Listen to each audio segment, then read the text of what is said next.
कृपया ध्यान रखें कि इस चैनल में सभी की सभी जो जानकारी है वो शैक्षिक और सूचनात्मक उद्देश्यों के लिए है। इस यूट्यूब चैनल में प्राप्त किसी भी जानकारी को वित्तीय सलाह, कानूनी सलाह या तो व्यक्तिगत सलाह के रूप में नहीं लिया जाना चाहिए। जय हिंद दोस्तों। बाइनेंस के ऊपर आज के दिन अगेन 3 बड़े बड़े इन्वेस्टरों ने लो शूट किया है, केस किया है। ये पूरा का पूरा मामला हमें पहले से देखना पड़ेगा और कुछ ओल्ड हिस्ट्री को भी देखना पड़ेगा कि आखिरकार बाइनेंस के ऊपर केस किस बातों के ऊपर हुआ है, क्यों बाइनेंस के ऊपर केस हुआ है। और यहाँ पर थंबनेल के अंदर दिया है कि बाइनेंस का हैकर से कुछ कनेक्शन है और कहीं ना कहीं इस वीडियो के अंदर ये भी बात आएगी लाजारुस ग्रुप। इस ग्रुप के बारे में आपने सुना होगा, वज्रिक्स का फंड अभी जो हैक हुआ है वो लाजारुस कोरिया ग्रुप की तरफ से ही यहाँ पर हैक हुआ है। तो ये भी समझना होगा कि लाजारुस ग्रुप है क्या। ठीक है, ये सारा का सारा जो चीज़ें हैं एक दूसरे लोगों के साथ यहाँ पे कनेक्शन बनता है। तो यहाँ पर कंप्लीटली मामला देखते हैं। पहले दोस्तों यहाँ पर ये देखते हैं कि यूनाइटेड स्टेट डिस्ट्रिक्ट कोर्ट के अंदर ये लॉ शूट हुआ है और 3 बड़े बड़े जो इन्वेस्टर हैं, 3 क्रिप्टो इन्वेस्टर ने लॉ शूट किया है बाइनेंस के ऊपर कि भाई हमारा फंड्स हैक हुआ था। जो कि कब हैक हुआ था वो भी मैं बात करने वाला हूँ। इन्वेस्टर का ऐसा कहना है कि हमारा फंड्स चोरी हुआ था और हम हमारे फंड्स को रिकवर नहीं कर पा रहे हैं। और रिकवर इसलिए नहीं कर पा रहे हैं क्योंकि जो फंड्स चोरी हुआ था, वॉलेट्स के अंदर हैक हुआ था फंड्स, वो फंड्स कोई एक्सचेंज के अंदर डाला गया है और वो एक्सचेंज है बाइनेंस। तो बाइनेंस यहाँ पर मनी लॉन्ड्रिंग कर रहा है, एक्सचेंज के अंदर फंड्स को घुसने दिया है और लोग हैं वो फंड्स को रिकवर नहीं कर पा रहे। मतलब मामला समझिएगा, हैकर्स ने फंड्स चोरी किया, वो फंड्स को कहीं उसने वॉलेट के अंदर रखा होगा, जो कि लेजर वॉलेट हो सकता है या फिर कोई और हार्डवेयर वॉलेट हो सकता है। अब वो हैकर अगर वो फंड्स को बाइनेंस के अंदर सेंड कर देता है तो फिर क्या होगा, ये जो डिजिटल एसेट ब्लॉकचेन के ऊपर था, तो ये फंड्स जो वॉलेट के अंदर था और वो एक्सचेंज के अंदर हैकर्स ने डाल दिया, वो बाइनेंस के अंदर डाल दिया, यहाँ पर एक कहा जा रहा है। तो फिर कनेक्शन टूट जाएगा क्योंकि हम ब्लॉकचेन के ऊपर ट्रैक तब तक कर पाते हैं जब तक वो वॉलेट टू वॉलेट ट्रांसफ़र करते हैं। और अगर हैकर्स कोई बड़े एक्सचेंज के अंदर फंड्स को डाल देता है और या तो सीधा सीधा बाइनेंस के वॉलेट्स के अंदर फंड्स डाल देता है तो फिर मानिएगा कि वो कनेक्शन वहाँ से टूट गया और यूज़र्स बाद में कभी भी हैक किया गया फंड्स को रिकवर नहीं कर पाएगा, क्योंकि फिर तो कनेक्शन टूट जाएगा। क्योंकि बाइनेंस का तो वॉलेट बड़ा होता है, उसमें बहुत ज़्यादा ट्रांजैक्शन होते हैं, काफ़ी लोग उसके अंदर डिपॉजिट करते, तो एक बार डिपॉजिट हो गया तो फिर वो फंड्स को ट्रैक करना मुश्किल हो जाएगा। और इसको छोटे मोटे कोई मीडिया हाउस ने कवर नहीं किया है, कोइन टेलीग्राफ ने इसको कवर किया है, कंप्लीटली यहाँ पर देख सकते हैं। अब हम हिस्ट्री को शुरू करते हैं कि ये कौन सा फंड्स हैक हुआ था, क्या क्या कनेक्शन है और इसमें वज्रिक्स का भी नेम क्यों जुड़ा हुआ है, क्यों हमने वज्रिक्स का नेम भी लिखा गया है। तो देखते हैं यहाँ पे। तो दोस्तों 2023 की बात है, अक्टूबर महीने की बात है। कोइन टेलीग्राफ ने कुछ आंकड़े हमारे सामने निकाल के रखे थे क्योंकि 2023 के अंदर काफ़ी सारी क्रिप्टो करेंसी के अंदर हमें हैकिंग देखने को मिला था। ऑलमोस्ट $900 मिलियन का हैकिंग हुआ था क्रिप्टो के अंदर 2023 के अंदर।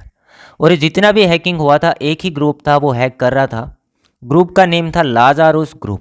लाजारुस ग्रुप नॉर्थ कोरिया का एक ग्रुप है। उनमें हम बात करेंगे तो कोइन EX नाम का एक सेंट्रलाइज एक्सचेंज भी हैक हुआ था जो कि अभी भी चल रहा है। $55 मिलियन का फंड से वो हैक किया था रिपोर्ट के अनुसार। उसके बाद हम बात करेंगे तो और भी काफ़ी सारी चीज़ें हमें हैक होती हुई देखने को मिली थी 2023 के अंदर। तो उसके अंदर इन्वेस्टर का फंड्स लूज हुआ ही हुआ था। काफ़ी सारे लोगों की ध्यान थी ये नॉर्थ कोरिया लाजारुस ग्रुप के ऊपर कि इसने हैक किया है, अब ये फंड्स किधर किधर भेज रहा है।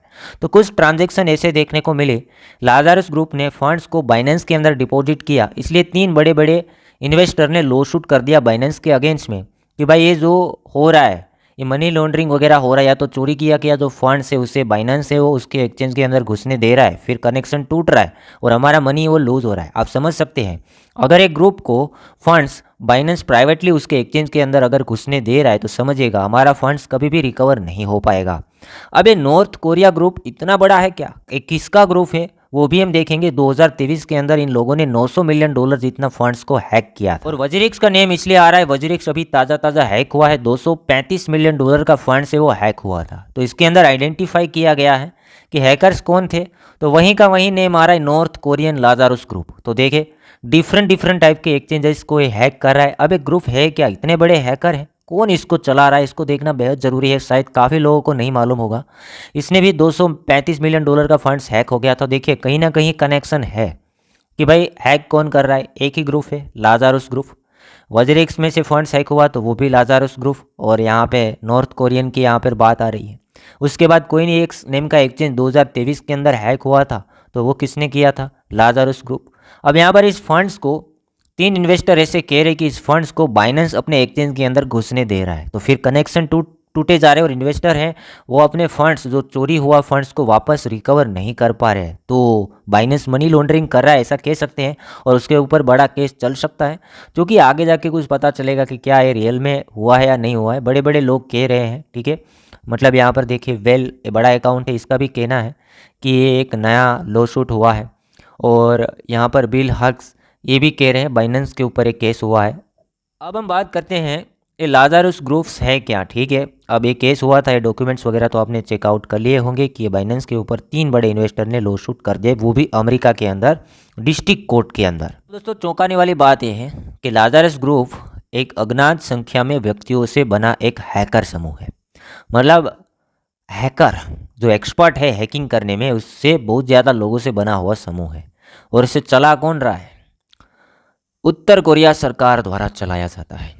अब देखिए गवर्नमेंट का ही यहाँ पे सपोर्ट है, उत्तर कोरिया गवर्नमेंट का सपोर्ट है इस हैकर ग्रुप को। तो देखिए कितना सपोर्ट होगा, कहीं भी अटैक लगा रहे और कुछ भी हैक कर रहे हैं। और अभी तक का सबसे बड़ा हैकिंग इन लोगों ने रोनिन ब्रिज को हैक किया था, जो कि आपने रोनिन ब्लॉकचेन के बारे में सुना होगा। इसे हैक किया था अक्टूबर 2023 के अंदर, जो कि 2023 के अंदर ही हैक किया गया था और इसको FBI इन्वेस्टिगेट कर रहा था, ठीक है। और हैक किया था, $625 मिलियन का फंड्स हैक कर दिया था रोनिन ब्रिज हैक, जो कि रोनिन एक ब्लॉकचेन है, इसके ब्रिज को ही हैक कर लिया था। यहाँ पर लाज़ारस ग्रुप ने अटैक लगाया था, हैक कर लिया और $625 मिलियन हैकिंग हो गया, ठीक है। सबसे बड़ा हैक ये लाज़ारस ग्रुप ने किया है और इसको चलाया किसकी तरफ से जा रहा है? उत्तर कोरिया सरकार। जितने भी एक्सपर्ट है बड़े हैकर सब मिलके हैक कर रहे हैं और बहुत ज़्यादा हैकिंग हो रहा है क्रिप्टो के अंदर इसकी वजह से। तो देखिए FBI इसके अंदर जांच भी कर रहा है, बट अभी तक कुछ हमारे सामने नहीं आया है। तो नोट करना है कोई छोटा मोटा ग्रुप नहीं है, कहीं भी कुछ भी हैक किए जा रहे हैं। एक्सचेंजेस के ऊपर अटैक लगाए, ब्लॉकचेन के ऊपर अटैक लगाए, जो कि रोनिन जैसा रोनिन ब्रिज को इस लोगों ने हैक कर लिया था, ठीक है। अब यहाँ पर दोस्तों लॉ सूट उसी बात का है, ये तीनों के तीन बंदे ये कह रहे हैं कि बाइनेंस का कहीं कनेक्शन एक ग्रुप से तो नहीं है, हैकर ग्रुप से तो नहीं है, क्यों यहाँ पर फंड्स को अपने एक्सचेंज के अंदर घुसने दे रहे हैं। अब आप पूरा का पूरा मामला समझ गए होंगे। और वजीरिक्स का नेम क्यों लिया गया? क्योंकि वजीरिक्स को भी जो हैक किया है वहाँ पर भी वहीं का वहीं ग्रुप, जो नॉर्थ कोरिया का ग्रुप है, हैकर ग्रुप, जाना माना ग्रुप है, वो उसी का नेम आ रहा है, ठीक है। तो बाइनेंस का कनेक्शन अगर है तो बाइनेंस को बहुत बड़ा प्रॉब्लम हो सकता है। अभी तो केस हुआ है, देखते हैं क्या सच्चाई है, क्या रिपोर्ट निकल के आता है, वो हम आगे जब रिपोर्ट आएगा तब हम वीडियो के अंदर कवर करेंगे। तो उम्मीद करता हूँ ये वीडियो इन अपडेट पसंद आया होगा। इस वीडियो को लाइक करना, चैनल को सब्सक्राइब करना, और आपके क्या व्यू पॉइंट्स है, क्या बाइनेंस का इसके अंदर हाथ हो सकता है, क्या ये बाइनेंस ही करवा रहा है, या तो फिर क्या बाइनेंस को कुछ कमाई हो रही है, क्या बाइनेंस को भी इसमें कुछ प्रॉफिट मिल रहा है, बाइनेंस क्यों सपोर्ट कर रहा है, या तो बाइनेंस का हाथ नहीं हो सकता है। जो भी लगता है कमेंट बिल्कुल छोड़ना, ताकि मुझे भी आइडिया लगे इस वीडियो देखने के बाद आपके दिमाग में क्या विचार आया।